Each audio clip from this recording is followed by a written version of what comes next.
Hello students, myself Shinalisha welcomes you on behalf of Saraswat International Academy. Students, today we will begin with the next part of the chapter Molecular Basis of Inheritance. Students, in the previous lectures we have studied regarding the search of the genetic material. In that we have studied regarding the transforming principle. It was the experiment performed by Griffith. Then we have also studied regarding the biochemical characterization of the transforming principle. From that experiment we came to know that basically it is the DNA that might act as a genetic material, but at that time scientists were not ready to believe that it could be the DNA which could act as a genetic material. So then the conclusive experiments were given by Hershey and Chase, and that conclusive experiments proved that yes, it is the DNA which will be acting as the genetic material. So today students, we will be studying regarding the Hershey and Chase experiment. Basically through these experiments they proved that yes, it is the DNA which will be acting as the genetic material. So conclusive evidence that DNA is the only genetic material in the organism has since been obtained in several direct or indirect ways. The unequivocal, that is the clear proof that DNA is the genetic material, came from the experiments of Alfred Hershey and Martha Chase in 1952. So basically the conclusive experiment that yes, what could be the genetic material, that came from the experiments carried out by Hershey and Chase, and their experiments proved that it is the DNA which will be acting as the genetic material in the majority of the organisms. Now they perform the experiments using the viruses that infect the bacteria, and those viruses which infect the bacteria are known as bacteriophages. So they perform the basically experiment on the bacteriophages. What are bacteriophages? They are the viruses which infect the bacteria. They perform their experiments with the bacterium Escherichia coli and bacteriophage T2, which has a DNA core and a protein coat. So basically, on which two organisms did they perform the experiment? One is E. coli bacteria and another one is the bacteriophage T2. T2 is the name of the bacteriophage. Now we know that T2 is a bacteriophage. It means it is a virus. So what is the genetic material present in this virus? So it is a DNA. We know the structure of the virus. We have already studied that in 11th standard, right? So it has a DNA core and it is surrounded by the protein coat. Now, when it comes in contact with a living bacterium, that is, when the bacteriophage T2, it comes in contact with the E. coli bacteria, its DNA core enters the cell, but its protein coat remains outside. So, when bacteriophage comes in contact with a bacterial cell, then it is only the DNA of the bacteriophage that enters the bacteria. The protein coat will always remain outside. It does not enter the bacteria. Now, Hershey and Chase, they wanted to confirm this. Okay, yes, it is the DNA which enters the cell. The protein coat will remain outside. They wanted to prove this, and for that they used the radioactive isotopes to label the DNA and protein of the viruses. When the bacteriophage attaches to the bacterial cell, then the DNA of the bacteriophage enters the bacterial cell, its protein coat remains outside. This was this is the main thing, and they wanted to prove it. So for proving this, what did they do? They basically used the radioactive isotopes to label the DNA and the protein coat of the bacteriophage. Basically, the bacteriophage attaches to bacteria and its genetic material then enters the bacterial cell. I told you bacteriophage will attach to the bacteria and its genetic material enters the cell. Now, what is its genetic material? They wanted to prove, right? Whether it is the protein entering the cell or whether it is the DNA entering the cell, they wanted to prove that. Now, the bacterial cell treats the viral genetic material as if it was its own and subsequently manufactures more virus particles. Now, what bacterial cell does? When bacteriophage attaches to the bacterial cell, then the genetic material of the virus enters into the bacterial cell. Now, this genetic material of the virus will be basically entering inside the bacterial cell. Now, when that genetic material enters the bacterial cell, then the bacteria treats the genetic material of the virus as its own genetic material, and in this way it produces more and more virus particles. Are you getting my point? Virus का जो भी genetic material है it will enter inside the bacteria. Now the genetic material of the virus is treated as the genetic material of bacteria by bacteria. Bacteria क्या करता है, उसको ये लगता है कि वो जो जेनेटिक मटेरियल अंदर आया है वो उसका खुद का है, and in this way it goes on producing more and more copies of the viruses. Now, Hershey and Chase worked to discover whether it was the protein or the DNA from the viruses that had entered the bacteria. Hershey and Chase को क्या prove करना है कि या protein गया है या फिर DNA गया है. So they wanted to prove whether it was protein or DNA which have entered the bacteria. If it was protein, then it could be proved that the protein might be the genetic material. If it was DNA, then it could be proved that it is the DNA which act as the genetic material. So उनको ये देखना था कि virus का protein या virus का DNA bacterial cell के अंदर जा रहा है. Now, what did they do to confirm it? So they grew some viruses on a medium that contained the radioactive phosphorus and some viruses on the medium that contained the radioactive sulfur. Okay, how did they perform the experiment? So, they grew some viruses on the medium which contained the radioactive phosphorus and some viruses were grown on the medium which contained the radioactive sulfur. Now पहले तो ये जान लो कि phosphorus किस में होता है, DNA के अंदर. We know the structure of DNA, we also know the structure of the protein, right.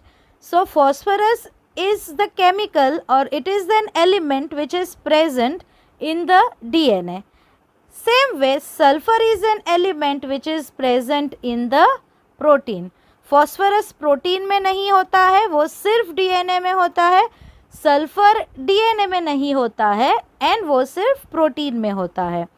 सो जो वायरसेस किसके प्रेजेंस में ग्रो किए गए, those viruses which were grown in the presence of the radioactive sulfur, तो उनमें ये देखा गया कि वो वायरसेस में रेडियो एक्टिव डीएनए था बट उनका प्रोटीन रेडियो एक्टिव नहीं था. Listen very carefully.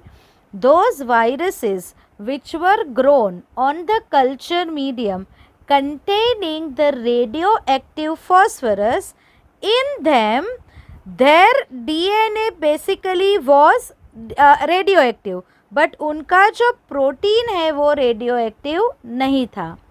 सिमिलरली क्यों ऐसा हुआ कि उसका डीएनए ही रेडियो एक्टिव हुआ, प्रोटीन नहीं हुआ? क्यों? Reason is phosphorus is present only in the DNA, वो प्रोटीन में नहीं होता है. सेम वे जो वायरसेस को सल्फर मीडियम में ग्रो किया गया था उनमें protein became radio active but their DNA was not radioactive. Why? Because sulfur is present only in the protein but not in the DNA. Are you getting my point, students? So viruses grown in the presence of radioactive phosphorus contained radioactive DNA but not radioactive protein, because DNA contains phosphorus but protein does not. So those viruses which were grown in the presence of the radioactive phosphorus contained radioactive DNA. Why? Because the DNA contains the phosphorus, but those viruses didn't contain radioactive protein. Why? Because the protein does not contain the phosphorus. Clear, students? Similarly, the viruses grown on the radioactive sulfur contained radioactive protein but not radioactive DNA, because DNA does not contain the sulfur.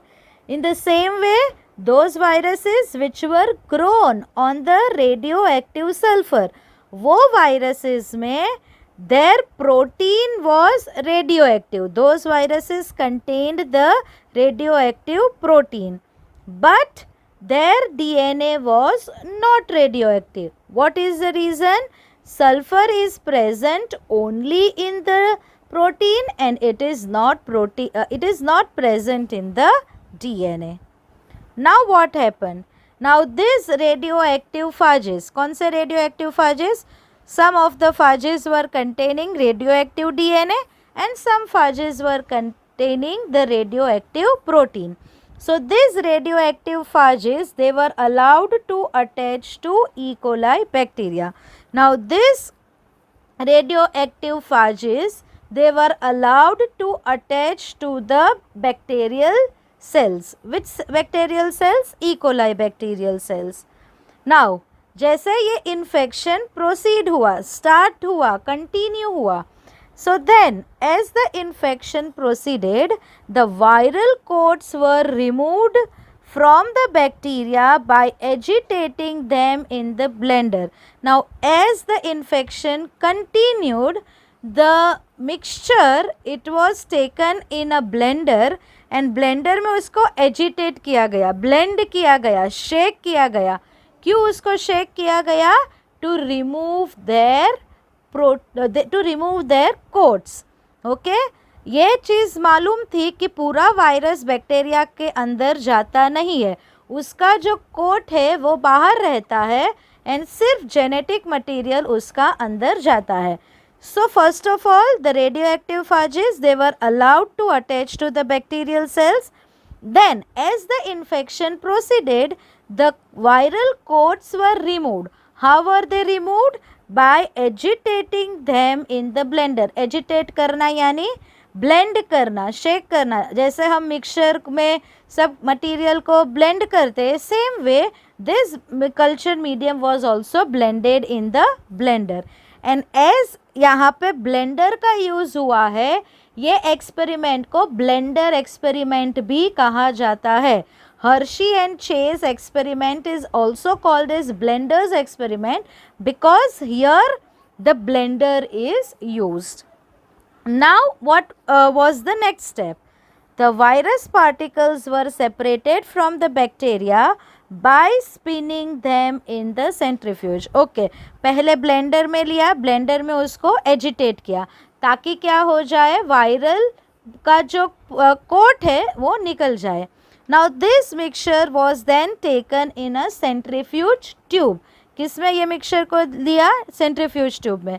Centrifuge tube में क्या होता है, जैसे वो tube spin होती है, so by spinning the tube what happens, there will be the separation of the bacteria from the viral coat particles. यानी viral coat और बैक्टीरियल सेल ये दोनों का लेयर्स बन जाएगा.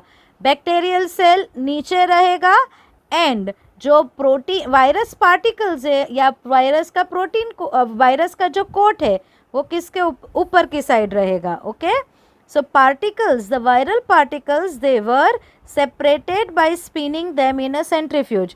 से फॉर एग्जांपल ये सेंट्रीफ्यूज ट्यूब है, राइट. सो नीचे के पार्ट में क्या रहेगा, सो बेसिकली इसके अंदर बैक्टीरियल सेल रहेंगे एंड ऊपर का जो लिक्विड बोलते हैं जिसको हम सुपरनेटेंट बोलते हैं, ओके, जब कोई भी चीज़ की डेंसिटी के हिसाब से सेपरेशन होता है, सो जिसका मॉलिक्यूलर वेट होगा या जिसका डेंसिटी ज़्यादा होगा वो नीचे रहेगा, एंड जिसका डेंसिटी कम रहेगा वो ऊपर की तरफ रहेगा। तो ऊपर की तरफ क्या होगा, यहाँ पे वायरल कोट्स रहेंगे, ओके, एंड नीचे की तरफ क्या रहेगा, bacteria. Now, what was the further finding of the experiment? Bacteria which was infected with the viruses that had radioactive DNA were radioactive, indicating that DNA was the material that passed from the virus to the bacteria. अभी हमने यहाँ पे दो फाजेस को use किया था। एक फाज ऐसा था जिसका रेडियो डीएनए था. Some phages were those phages in which the radioactive protein was there. One phage was there जिसका DNA रेडियोएक्टिव था, एंड एक फाज का टाइप ऐसा था कि जिसका उसका प्रोटीन रेडियोएक्टिव था. नाउ सेंट्रीफ्यूगेशन के बाद ये देखा गया कि those bacteria which were infected with the viruses that had radioactive DNA, वो बैक्टीरिया कैसे थे, रेडियो एक्टिव थे. जो बैक्टीरिया का इन्फेक्शन उस फाज से हुआ जिसका डीएनए रेडियो एक्टिव था, सो वो बैक्टीरिया भी कैसे हुए, रेडियो एक्टिव हुए. एंड इसमें से ये कंक्लूजन आया कि DNA is the genetic material which has passed from virus to bacteria. See bacteria, जो बैक्टीरियल सेल रेडियो एक्टिव थे, ओके, बेसिकली ये दोनों चीज़ में बैक्टीरिया को किससे इन्फेक्ट किया, रेडियो एक्टिव फाजिस से. Some phages were having radioactive DNA, some phages were having radioactive protein. Now those bacteria which got infected with the phages which were having the radioactive DNA, वो bacteria में क्या देखा गया, radioactivity देखी गई. And due to that it became clear that it is the DNA which have passed from viruses to the bacteria. And another finding was that those bacteria which were infected with the virus which were having the radioactive protein, वो bacteria radio active नहीं थे. यानी क्या बोला गया, दो findings आए.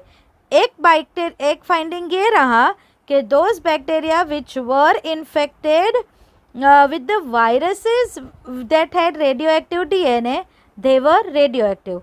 दूसरी फाइंडिंग क्या आई कि bacteria that were infected with the virus that had radioactive proteins, they were not radioactive. So इसमें से ये कंक्लूजन क्या निकला कि protein did not enter the bacteria from viruses. क्या अंदर गया कि it was the DNA which have entered the bacterial cell, and therefore DNA is a genetic material that have passed from viruses to the bacteria. Now ये experiment की एक दूसरी भी finding थी. क्या फाइंडिंग थी? So the bacteria which had the bacteriophage DNA in them, but they were cleared of bacteriophage protein coats from their surface, they produced a new generation of normal phages in them.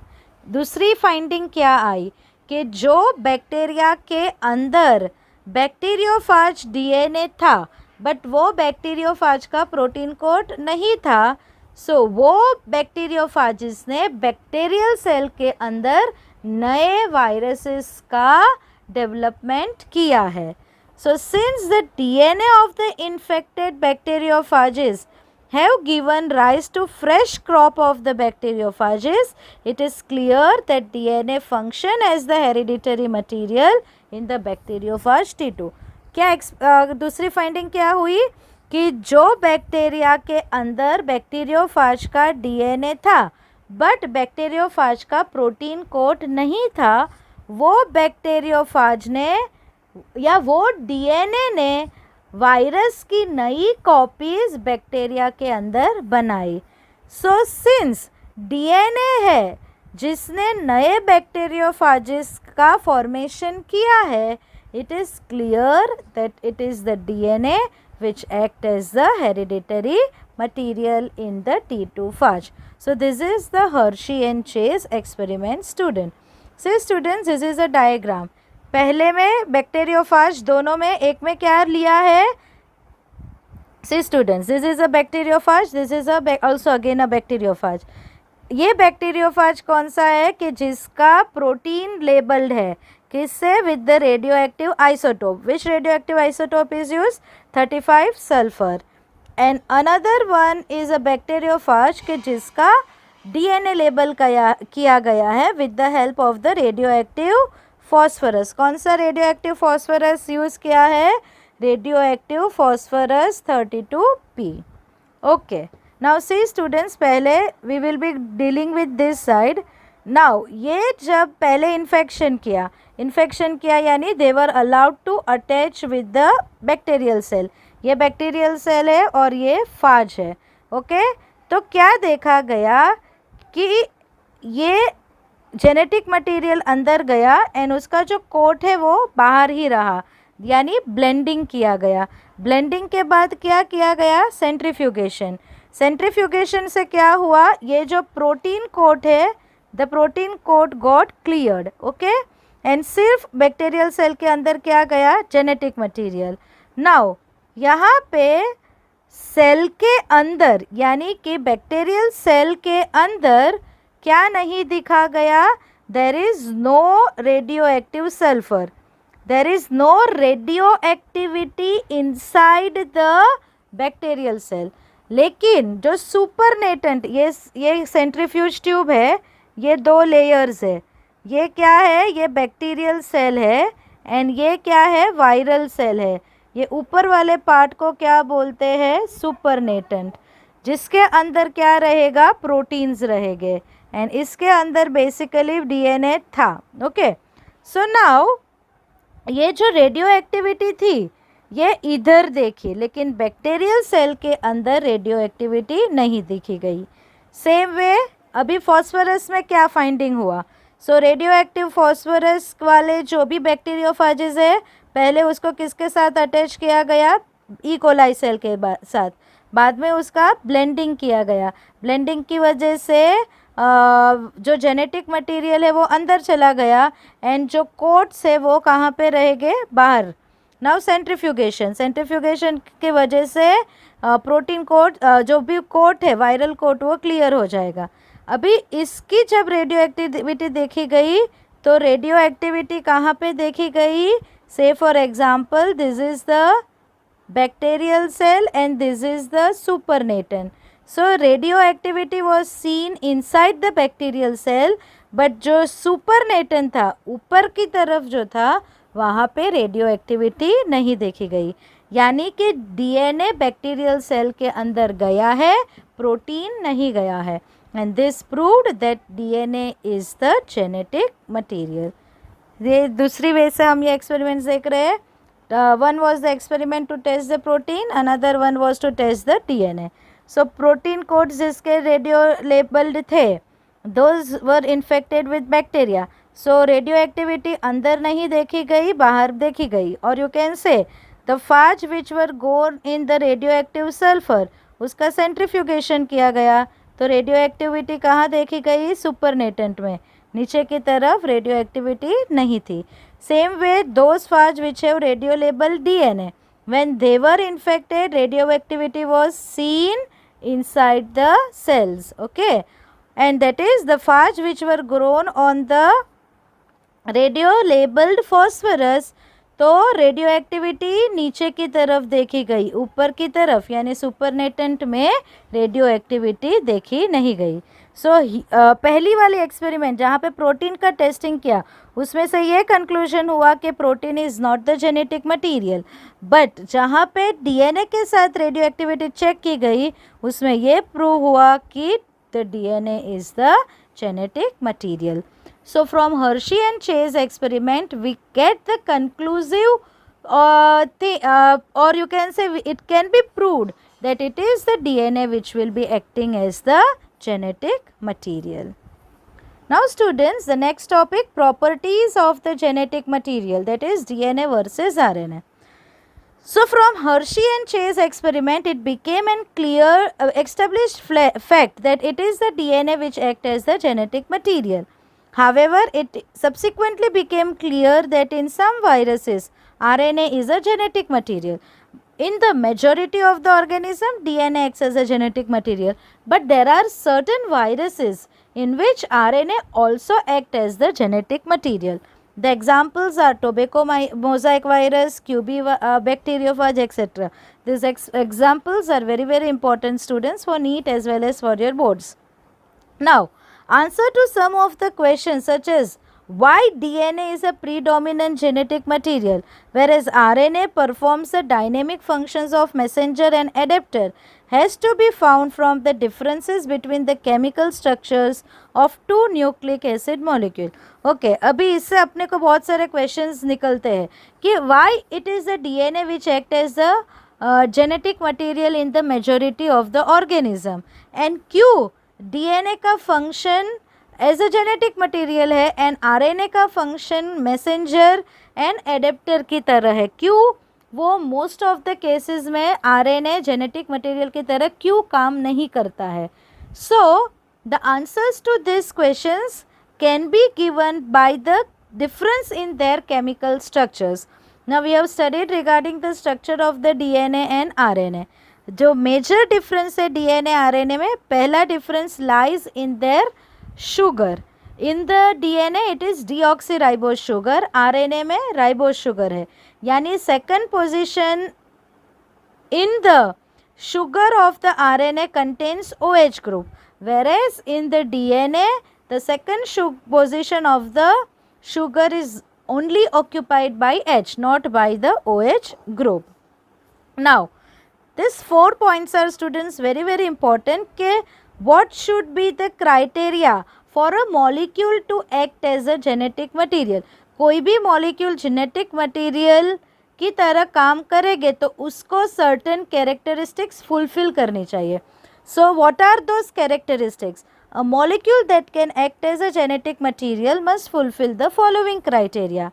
First, it should be able to generate its replica, that is replication. यानी जो भी material genetic material की तरह work कर रहा है उसको अपनी कॉपीज खुद बनानी चाहिए, यानी उसका रेप्लिकेशन होना चाहिए. एक सपोज DNA तो DNA को दूसरा DNA बनाना चाहिए.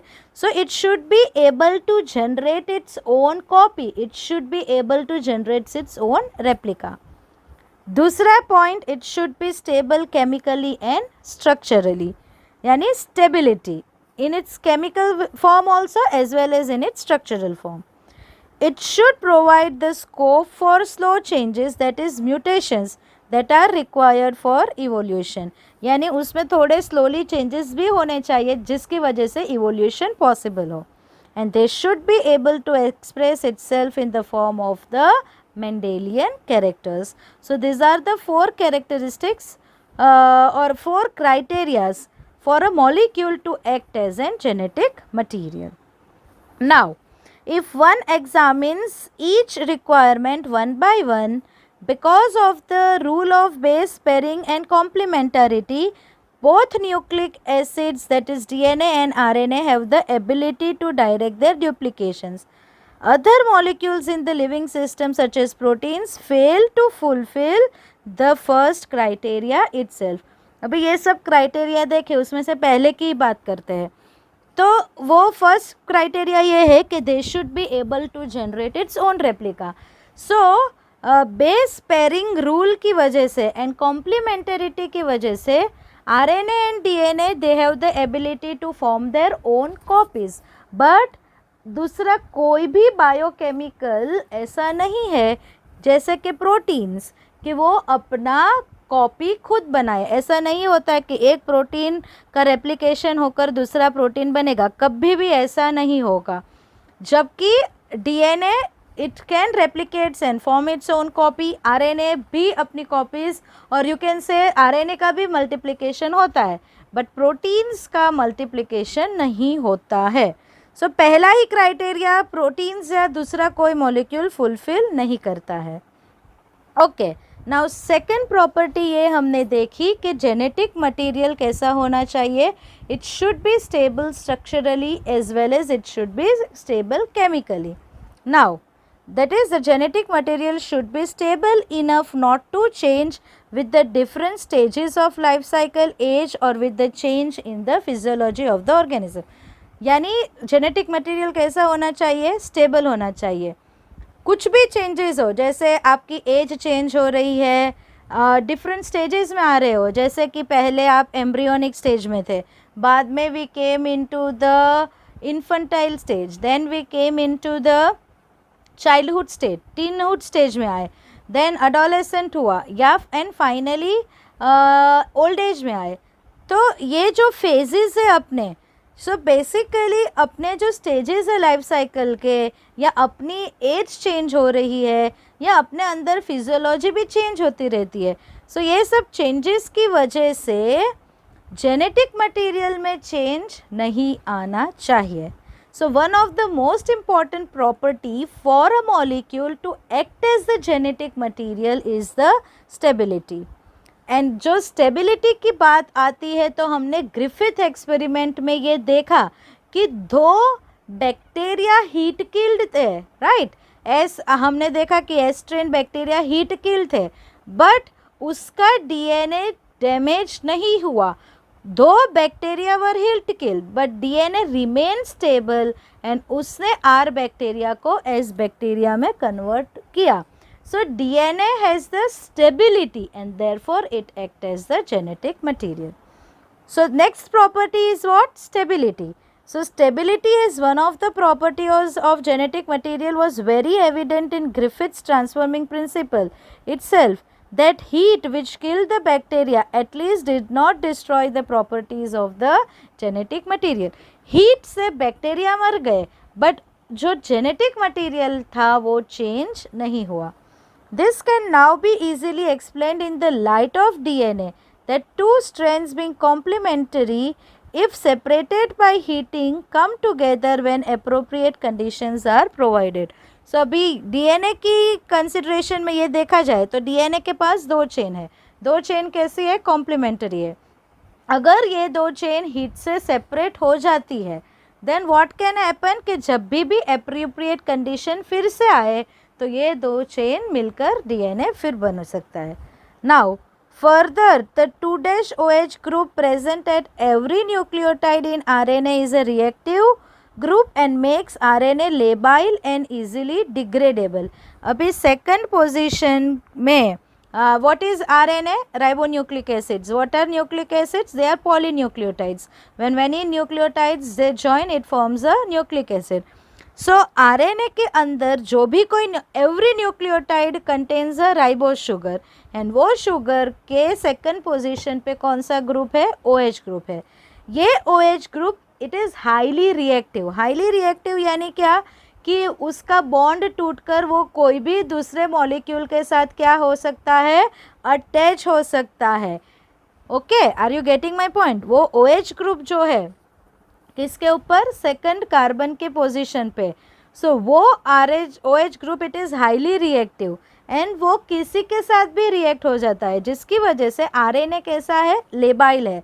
लेबाइल है यानी कि उसका वो बॉन्ड इजीली टूटकर कोई दूसरे मॉलिक्यूल के साथ ज्वाइन होकर कुछ नया ही मॉलिक्यूल बना सकता है. Now apart from this RNA also have the catalytic activity, यानी in certain biochemical reactions. What are catalyst? Basically हम एंजाइम्स को बोलते हैं. लिविंग सेल में enzyme act as the catalyst, but there are certain biochemical reactions के जहाँ पे enzyme नहीं बल्कि RNA will be acting as a catalyst, and hence it is highly reactive, जबकि डीएनए का ये पॉइंट नहीं है. देयरफॉर क्या बोल सकते हैं कि डीएनए केमिकली लेस रिएक्टिव है बट स्ट्रक्चरली मोर स्टेबल है कंपेयर टू आरएनए, जबकि आरएनए कैसा है? It is chemically more reactive but structurally it is less stable. Therefore, among the 2 nucleic acid, DNA is a better genetic material. Are you getting my point, students? Now, दूसरा reason के RNA और DNA में से सिर्फ क्यों DNA ज़्यादा genetic material की तरह वर्क करता है. Now presence of the thymine in place of uracil confers the additional stability to DNA. पहला रीज़न ये है कि दोनों के केमिकल स्ट्रक्चर में शुगर, आरएनए में राइबोज शुगर है जिसमें सेकंड पोजीशन पे OH ग्रुप है जो हाईली रिएक्टिव है. दूसरा आरएनए के पास कैटेलाइटिक प्रॉपर्टी है जो डीएनए के पास नहीं है. सो क्या ज़्यादा स्टेबल हो गया? DNA compare to RNA. दूसरा रीज़न ये है कि आरएनए में यूरेसिल है जबकि डीएनए में क्या है? थाइमिन है. एंड ये थाइमिन में मिथाइल ग्रुप है जो डीएनए को ज़्यादा स्टेबिलिटी देता है. नाउ थर्ड पॉइंट ये था कि they should undergo slow changes at the slower rate, यानी उनमें म्यूटेशन की पॉसिबिलिटी होनी चाहिए ताकि they play the important role in the evolution. Now this property is fulfilled by both, that is DNA and RNA. In fact RNA ज़्यादा unstable है तो वो उसमें म्यूटेशन फास्टर रेट पे होता है. So in fact RNA being unstable mutate at faster rate. Consequently, viruses having RNA genome and having the shorter lifespan mutate and evolve faster. इसीलिए जो RNA वायरसेस है उनकी लाइफ स्पान कम है बट उनमें mutation ज़्यादा रेट पे होता है एंड उनमें इवोल्यूशन भी जल्दी होता है. नाउ आरएनए का काम क्या है तो फिर? So it directly code for the synthesis of proteins, hence can express the characters. So basically जो कैरेक्टर्स एक्सप्रेशन का काम करता है वो कौन करता है? आरएनए. क्यों? कि वो सिंथेसिस कर सकता है प्रोटीन का, लेकिन आरएनए प्रोटीन का सिंथेसिस खुद नहीं कर सकता है, उसको डीएनए में से इंफॉर्मेशन लेनी पड़ती है. However DNA is dependent on the RNA for the synthesis of protein. अभी डीएनए कैसा है? केमिकली लेस एक्टिव है, यानी वो खुद प्रोटीन्स को बना नहीं सकता है. तो वो किसके ऊपर डिपेंडेंट है प्रोटीन सिंथेसिस के लिए? आरएनए के ऊपर. The protein synthesising machinery has evolved around the RNA. So protein synthesis का जो भी पूरा आप देखोगे टॉपिक तो क्लियर होगा कि ये पूरा जो काम है वो किसका काम है? आरएनए का है. This indicates that both DNA and RNA can function as a genetic material but DNA being more stable is preferred for the storage of the genetic information. So DNA RNA दोनों genetic material की तरह काम कर सकते हैं but DNA being more stable it is more preferable to store the genetic information. And for the transmission of this genetic information, यानी जो भी stored information है उसको ट्रांसफ़र करने के लिए कौन काम करेगा? RNA. So for the transmission of the genetic information, RNA is better. So that is certain points regarding RNA and DNA. Now RNA world. Now what do you think? Which is the first genetic material? ये सब आप अभी evolution के chapter में detail में study करोगे, but जब आप स्टडी करोगे तो आपको ये मालूम पड़ेगा कि first genetic material was RNA, यानी जो भी पहला ऑर्गेनिज्म आया उसमें जेनेटिक मटेरियल क्या था? तो आरएनए था. This is now evidence. There is now enough evidence to suggest that essential life processes such as metabolism, translation, splicing, ये सब हम बाद में देखेंगे, evolved around the RNA. Now अभी ये सब क्लियर हो गया है कि जो भी important life processes है जैसे मेटाबॉलिक एक्टिविटीज़, ट्रांसलेशन यानी प्रोटीन का सिंथेसिस, स्प्लाइसिंग, ये नेक्स्ट टॉपिक में हम देखेंगे. तो ये सब में आप देखोगे कि ये सब जो भी प्रोसेसेस है they basically evolve around the RNA. ये सब में कौन पार्टिसिपेट कर रहा है? RNA. RNA used to act as a genetic material as well as catalyst. So initially RNA ही जेनेटिक की मटेरियल की तरह भी काम करता था एंड वो कैटलिस्ट की तरह भी काम करता है. यानी there were some biochemical reactions in the living systems that are catalysed by RNA catalyst and not by the protein enzyme. So ऐसे काफ़ी केमिकल रिएक्शंस है कि जिनमें प्रोटीन या एंजाइम कैटलिस्ट की तरह वर्क नहीं करते but it is the RNA which act as the catalyst. Now RNA being a catalyst was reactive and hence it was unstable. अभी RNA catalyst की तरह काम करता था, यानी वो highly reactive है. As it is highly reactive, वो stability उसकी ज़्यादा नहीं है, वो ज़्यादा unstable है. So RNA में से किसका evolution हुआ? DNA का. Therefore DNA evolved from RNA with the chemical modifications that make it more stable. So RNA unstable था, इसकी वजह से RNA में से DNA का इवोल्यूशन हुआ by certain chemical modifications. Now DNA being double stranded and having complementary strand further resists the changes by evolving a process of repair. अभी DNA के पास डबल चेन है एंड ये दो चेन कैसी होती है? कॉम्प्लीमेंटरी. सो ये कॉम्प्लीमेंटरी वाला जो रूल है वो क्या करता है कि वो चेंजेस को रेजिस्ट करता है, एंड अगर थोड़ा चेंजेस भी हो गया तो वो डीएनए रिपेयर मैकेनिज्म होता है जिससे वो जो चेंज हुआ वो रिपेयर कर देता है. सो यहाँ से अपने को ये प्रूव करता है कि of the RNA and DNA, DNA is more preferable as a genetic material and RNA will play the important role as a messenger as well as an adapter. So students, I conclude my lecture here. In the next lecture, basically here I end my lecture. In the next lecture, we will be studying the processes like DNA replication, we will be studying the processes like transcription, etc. Clear students? I end my lecture here. Thank you students.